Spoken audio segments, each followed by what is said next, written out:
नमस्कार शेतकरी बांधवांनो, हा माझा शेवगा प्लॉट आहे. ओडिसी व्हरायटी जातीचा आहे.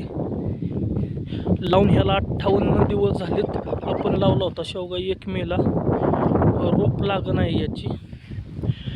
आता सध्याला बाया खुरपणी करत आहेत शेवगामध्ये. ही अशी खुरपणी झालेली आहे. याला आपण एक बेसल डोस केलेला आहे शेवग्याला. 58 दिवसामध्ये आपली योग्यरित्या वाढ झालेली आहे, भरपूर झालेली आहे. आपल्याला जशी हवी होती तशी शेवग्याची वाढ झालेली आहे. फुटवा पण बऱ्यापैकी झालेला आहे. आपल्याला 2-3 फूट हाईट जाऊन द्यायची आणि 3 फुटावरती कट मारायचं आहे आपल्याला शेवग्याचा.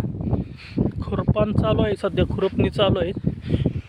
आणि आता ह्या शेवग्यामध्ये आता सिंगल लेटरल आहे. आपण थोड्या दिवसानं अजून 1 महिन्याने बेसल डोस करणार आहेत. आता एक बेसल डोस आपण केलेला आहे.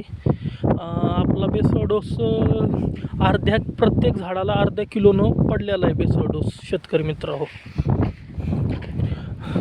आपण काय केलेलं आहे, आपला 650 आपली रोपं आहेत 1.5 एकरामध्ये. 14 बाय 8 लागवड आहे आपली. आणि त्याच्यामध्ये आपण 30 गुंठ्यामध्ये भेंडी पीक हे घेतलेलं आहे. बघा, थांबा शेतकरी मित्रांनो, तुम्हाला दाखवतो.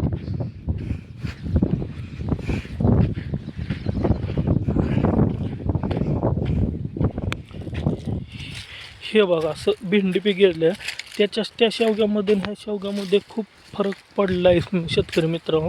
ह्याला जरा हवा खेळती राहिली नाही. तो शेवगा हा शेवगा एकाच दिवशी लावलेला आहे. 58 दिवस कंप्लीट झालेत. पण आपण बी त्या शेवग्यासारखं ह्याला आपण स्ट्रॉंग बनवणार आहे.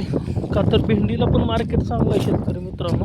भेंडीला मार्केट सध्या 55 ते 60 रुपये आहे. त्याच्यामुळं आपण भेंडी ठेवलेली आहे. बघा भेंडीला, आता भेंडीनं आपल्याला ह्या 30 गुंठ्यामध्ये 1 लाखाच्या वरती पैसे आतापर्यंत दिलेले आहेत शेतकरी मित्रांनो. म्हणून मी भेंडी ठेवलेले आहे. त्या पैशाचा आपण ह्या शेवग्याचा आपला खर्च बघतोय.